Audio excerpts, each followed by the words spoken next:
Well, hello, my LinkedIn beautiful audience, ladies and gentlemen. I am so excited to be back. I am so excited to have a little chat with you. Say hi as you jump on. Today, I feel inspired to have a little conversation about romance, but not in a way that you might expect, because a lot of people think about romance as if it only has to do with your romantic life, with your partner, with your spouse, with your boyfriend, girlfriend, whoever. This is a very different conversation, and yet it is inspired by the day of love that some people on this planet are going to celebrate tomorrow. And I felt inspired to speak about this because I realized that my life has transformed completely in the last few years. And one lens through which I could look at it is the lens of romance. Years ago, nothing in my life was romantic. Nothing in my life was exciting. Nothing in my life felt like it was igniting passion, fire. Nothing in my life was juicy, seductive, mysterious. Nothing in my life was really turning me on. Because you see, my life was very predictable. My life was just happening to me. And it didn't feel that exciting. It was just, well, I guess this is what we do. I was doing my best, but I didn't have any role models around me to learn how to really squeeze the most out of life. And so I just went with the flow and I lived like most people do.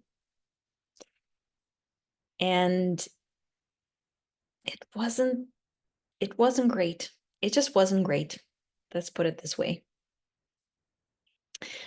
But as I was reflecting on the whole topic of romance and Valentine's Day, I remember when I was a teenager, maybe I was a child even before I went into the teen years, when I was maybe 10 or 9 years old or something like that. I remember already back then, my dad would come back from work on Valentine's Day with some flowers for mom and for me because I'm a girl. And also he would have some box of chocolates. And I always found it so sweet and adorable. And I felt so appreciated. And every single time, every single year he did that, it really made me feel so seen and adored in the most beautiful, innocent, loving way that I, as a girl, or then later on as a teenager, could be seen by her dad. And it really marked something in my memory because each and every time when I remember Valentine's Days, I remember those moments so vividly, and it was so small yet so big. It felt so deep and so unique. Somehow, none of my girlfriends at school experienced something like that. In their families, it wasn't normal that dad would give anything to the daughter.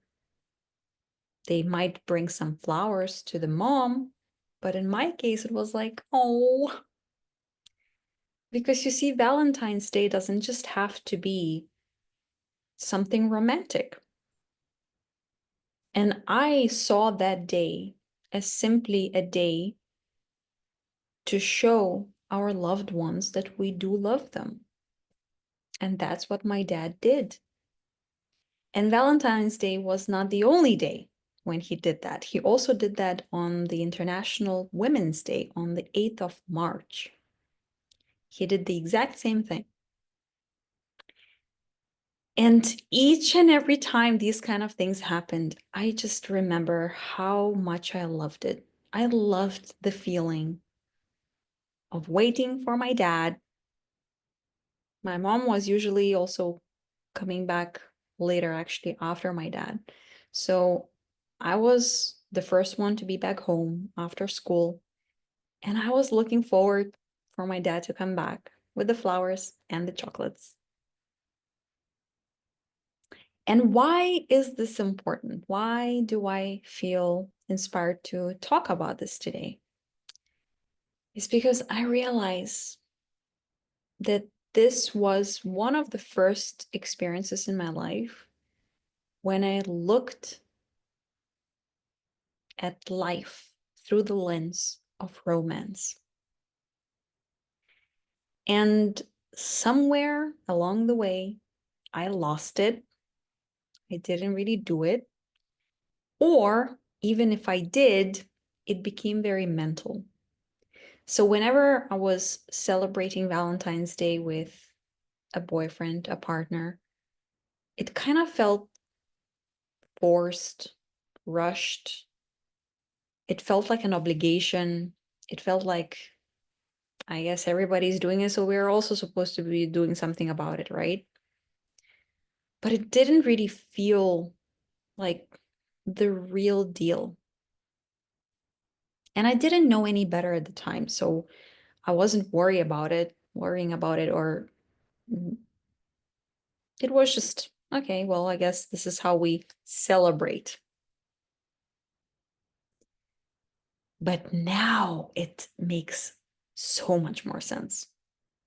Because now, after having done a lot of inner work, after having done a lot of work on embodying love, embodying peace, embodying joy, embodying magic, embodying gratitude, just really experiencing life to its fullest, only now, in the last couple of years, I started treating life in such a different way that I want to share it with you, and I want to inspire you to start looking at life, if not in the same way, then at least a similar way. Because I don't want to impose my beliefs onto you. I don't want you to do the same thing as I do. But what I want you to experience is I want you to experience greatness. I want you to experience magic. I want you to experience the beauty of life, the art of life, your unique way, whatever works for you. So if my journey and my insights support you in that journey to become who you are meant to be, then I'm very, very happy. So when I say that I experience life as a romance, what I mean is that everything that happens in my life becomes a choice. I can choose to experience drama in my relationships, or I can choose to experience harmony, unconditional love, respect, deep conversations, seeing each other, giving each other, receiving love, allowing, giving each other the type of love that we desire to experience. Maybe it's giving each other hugs and kisses. Maybe it's giving each other gifts, surprises. Maybe it's spending time with each other in the exact way that we really enjoy spending. Maybe it's just spending hours and hours chatting about all sorts of things until late at night, early in the morning. And you just feel like, oh my God, this was the best time. Whatever your way of feeling loved and giving love is, to me, honestly, when people talk about the five love languages, to me, it's all of them. I love it all. I love the touch. I love hearing amazing things, beautiful words. I love being told that I'm loved and cared for. I love spending time together. I love treating each other to beautiful experiences. I love acts of service. I love being served a cup of coffee in the morning. I love cooking a delicious meal for dinner. I love those kind of things. I love it all. I'm a maximalist of life. That's what to me romance is. I don't want to choose and compromise. I want it all. I want the full package. And why not? Because you can have it all. You can actually have it all.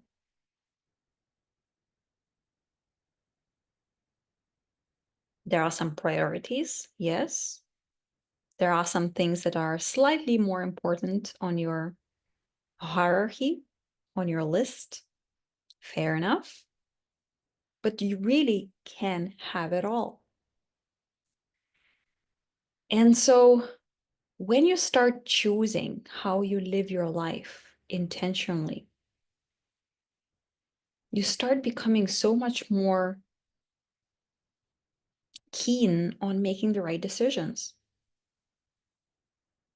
And you start treating your life, your time, your energy, your relationships as a way to invest. It's an investment.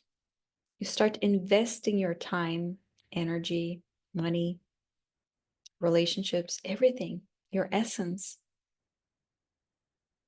as investments. And so, do I want to invest my time and energy in a conflict or in something that I don't like doing, don't enjoy doing? Or do I want to do something that's exciting, that's beautiful, that gives me a sense of aliveness, adventure, love, passion, gratitude?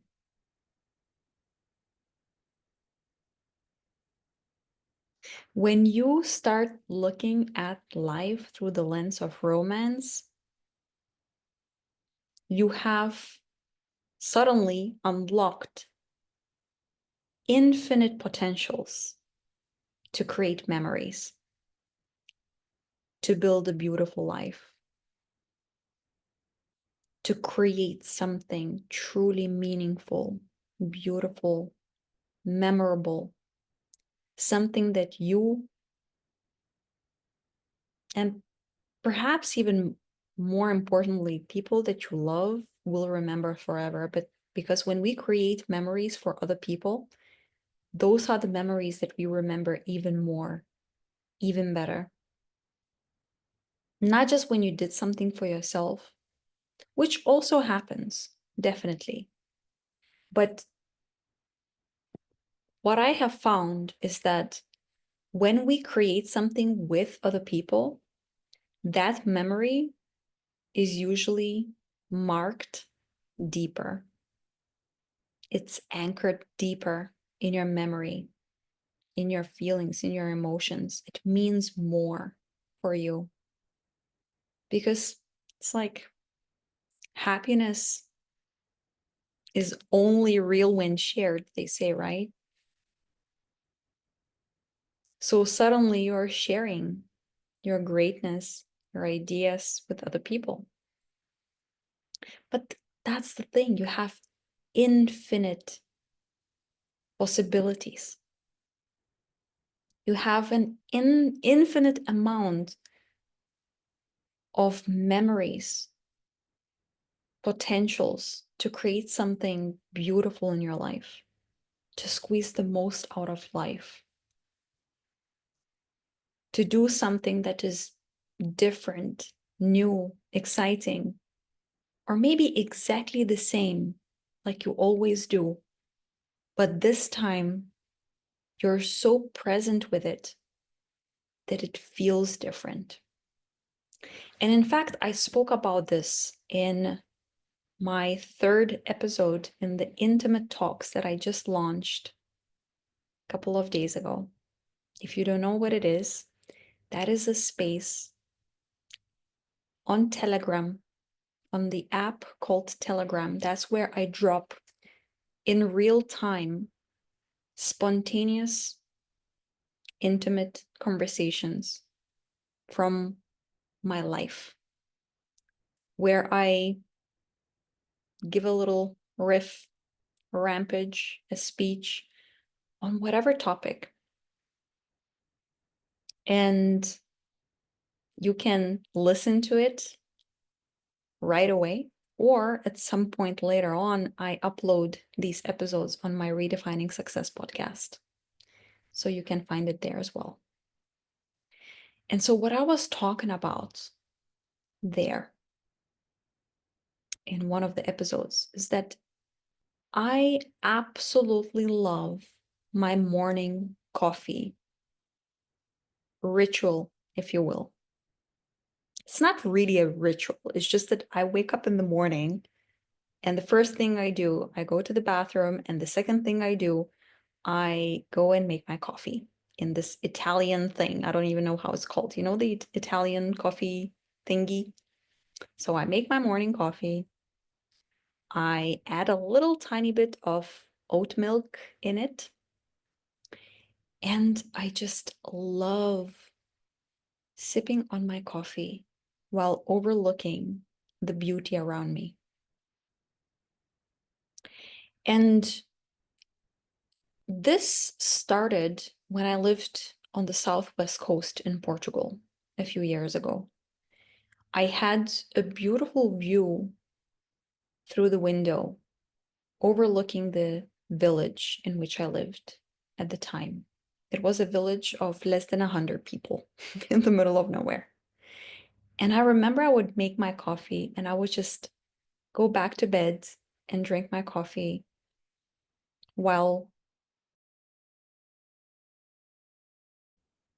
And then I did exactly the same when I lived in the Brazilian jungle. I would go downstairs. I would let the dogs out. We lived with 3 dogs, little cuties. I would make my coffee and I would go outside and sit on the couch and I would just admire the nature in front of me.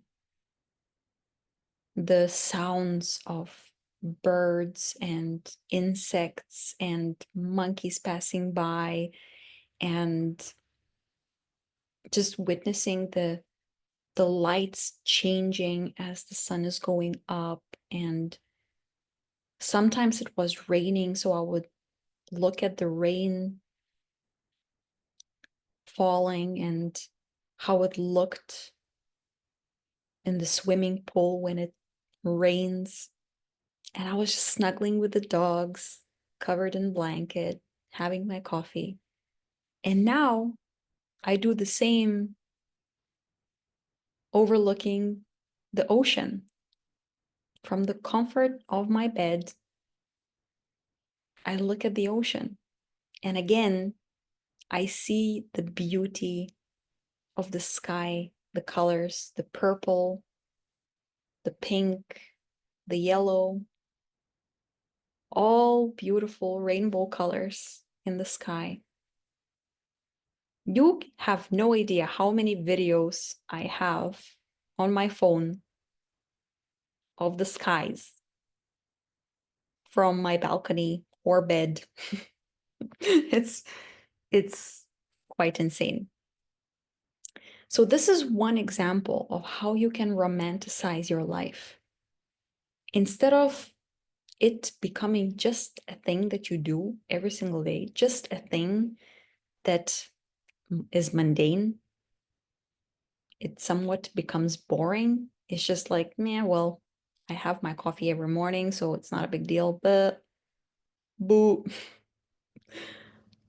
Instead of treating it this way, you're actually present with it and you really enjoy it. And bit by bit by bit, I started approaching my entire life this exact way. If you've been following me for a while, you probably heard somewhere that I have pretty much the exact same breakfast every morning. And that is an oatmeal porridge with some seeds and with some fruits, depending on what's available. So in Portugal, it's either apple or banana. In Brazil, it was mangoes and papayas and all sorts of different delicious things. And again, I have the exact same breakfast pretty much every single morning. It's very occasional that I would do something different. And every single morning, and I have people who can say, yes, she does that every single time. Every single time I have my morning porridge, and I just can't. I'm like, oh my God, it's so delicious. And I make all these sounds about how delicious my breakfast is. Every single time. There was a time in my journey when I didn't enjoy cooking very much. And then I learned how to enjoy cooking. So now every time I cook a lunch for myself or dinner or something like that, when I create this piece of art, whatever it is, maybe it's a Thai curry, maybe it's a pasta, maybe it's something, I don't even know what it is. It's an interpretation. I'm eating this piece of art and I'm like, oh my God. Like even now as I speak, my mouth becomes watery. Like this is how I live my life. Every single thing that I do started becoming so special, so unique, so beautiful. Even if it's the exact same thing that I eat every morning, even though I've had that meal before, even though I've been drinking that coffee every single morning, I experience it as if it's the first thing I do it. And so as I started doing it this way, I started realizing that I kind of started doing everything this way. I would go to a yoga class, and in the yoga class, I would just feel so immersed in the energy of the group dynamic, of the teacher, of the yoga flow, of my body, of my breathing, of where my mind is, of the space in which I'm at, of the music, of the smell. I would just be there and love the fact that I'm there. I would be just so in love with the moment itself. And then I would feel the same when I go on my hikes and walks and exercising in the morning. There was a time in the past when I was listening to music whenever I went outside for my exercising. And I stopped doing that because what I realized is that it was distracting me. It was distracting me from the present moment. It was distracting me from my bodily movements and sensations and what I was witnessing and the people's smiles and the wind on my skin and the seagulls squeaking and all of these little things that make your life feel big and rich and abundant and deep and beautiful and artistic.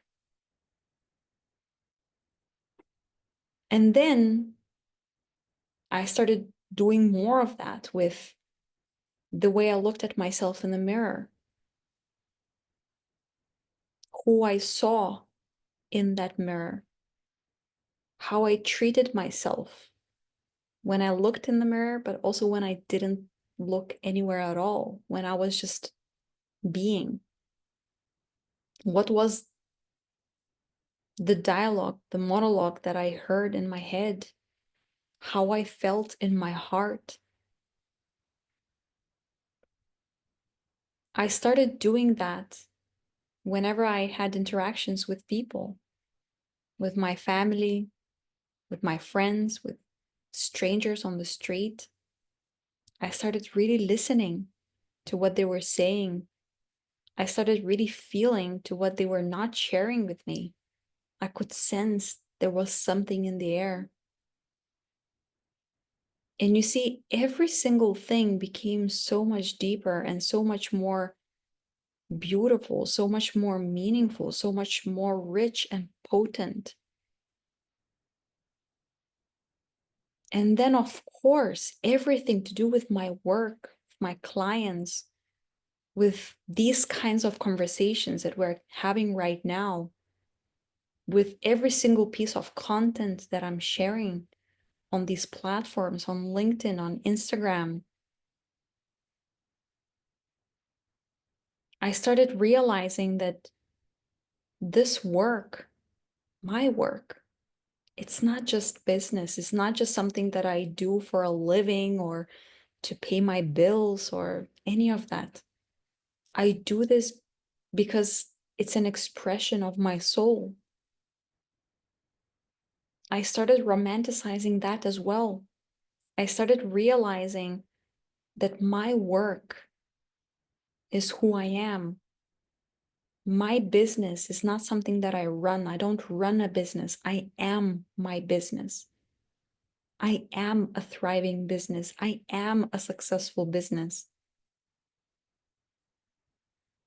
And so, bit by bit, every single part of my life, every single corner of my life became romantic, became artistic, became so much deeper than I ever experienced it before. Suddenly, I realized that the way I approach everything in life really matters. And as I started treating my entire life this way, all of it, everything, the quality of my life skyrocketed. The conversations that I have became so much more exciting for me, so much more magical. It gave me so much life. The way I felt when no one is watching, no one is around, when I'm just by myself with my own thoughts, with my own feelings, became so much more beautiful. You know, in the past, whenever I felt sad or frustrated or angry about something, I was resenting those negative emotions. I was judging myself. I was like, I don't want to feel this way. I don't want to feel sad. I don't want to feel frustrated. I don't want to live this way. But now, whenever I feel sad or frustrated or anything at all, I look at it and I'm like, wow, even the sadness, even the frustration, even the anger, even these emotions have their place. Even they are beautiful. Even being beautiful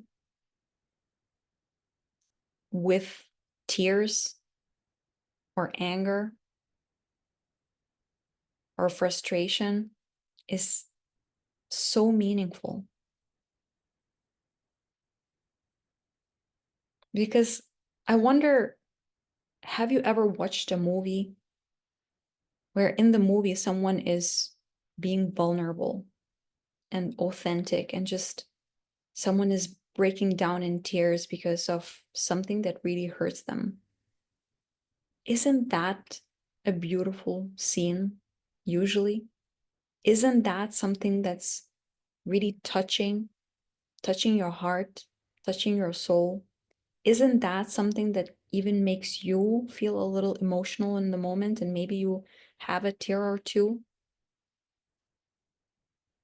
So, if that's the case, if that's how you relate to someone in a movie, then isn't that how we build a beautiful life here in the here and now with your people?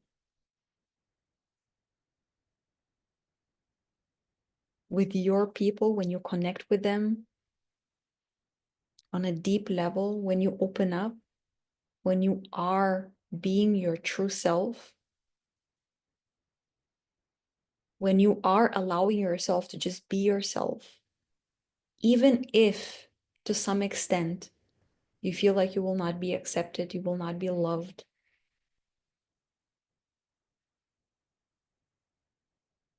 It's okay to have those fears. It's okay to face those fears. But you know what? In my experience, the more you open up yourself, the more willing you are to be vulnerable, the deeper levels of belonging you unlock, the deeper levels of greatness you unlock, the deeper level of love, unconditional love you unlock, the deeper level of a peace of mind you unlock, because you're no longer playing this game of trying to prove yourself, trying to appear a certain way, trying to wear masks in order to be validated or liked or be perceived as this person who has it all, has their shit together. But you know what? I have my shit together, but also at the same time, I allow myself to be vulnerable sometimes.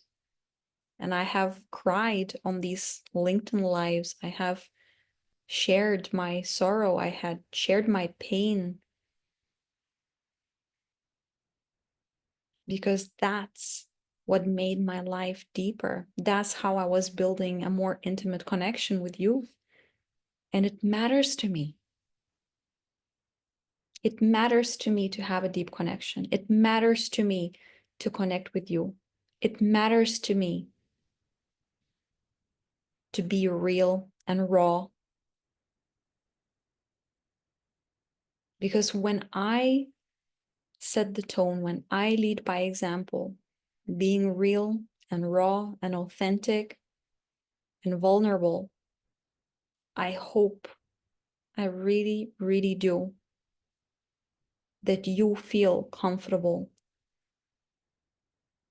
to be the same way, whether that's with me, whether that's with people in your life, with your family members, with your partner, with your friends, with your parents, whoever it is. I hope you feel more comfortable to be that same way too. And so that, to me, what it means to live a life of romance, to live a life that is full, in the full spectrum of emotion, without hiding anything, living it fully, being yourself fully, living a life that is so potent, so beautiful, so deep, so intentional, so connected, so aligned with your soul, with your soul's guidance, with your desires, with your deepest dreams, with your secret desires that you've never spoken about with anyone. That is a life truly worth living. When you maximize your life, when you don't just waste it on stuff that doesn't matter. This is what I want for you. I receive messages nearly on a daily basis from people I've never heard of before. And they're like, oh my God, that message opened something for me, opened a portal for me. That live spoke to me so deeply. That post that you shared gave me permission to be myself. That session that we had, oh my God, it blew my mind. This is what I want for you, to create a different life, a new life, to recreate yourself so that your life is not just not wasted, but it's the most incredible, the most adventurous, the most passionate, the most prosperous, the most igniting, gorgeous life that you could ever imagine. And you know what? I promise you one thing, that the life that you can create, you can't even imagine it yet. Your imagination can't even comprehend yet what is possible for you. When you start going in this direction, when you start treating your life this way, when you start looking at everything through the lens of romance, I tell you, right now, you can't even imagine what is possible at all. Like, you're going to be shocked. I swear. It happened to me many times and to all of my clients. And it happens over and over and over again. Francisco, sometimes you have to grab life by the horns and see where it takes you. There is a lesson in everything. Absolutely. Nice to join the session today. It's great to have you, Ranadeb. Great to have you. So that's what I wanted to share with you today. I want you to romanticize your life, to make the most out of it, to love life, to love yourself, to build beautiful, loving relationships with yourself, with people in your life, with your work, with your business, with the world as a whole, with strangers on the street. I want you to be excited. And when you start living this way, so much greatness is going to happen. So much, so much, so much. So I wish you a beautiful day. You are amazing. I love you and speak to you very, very soon. Bye-bye.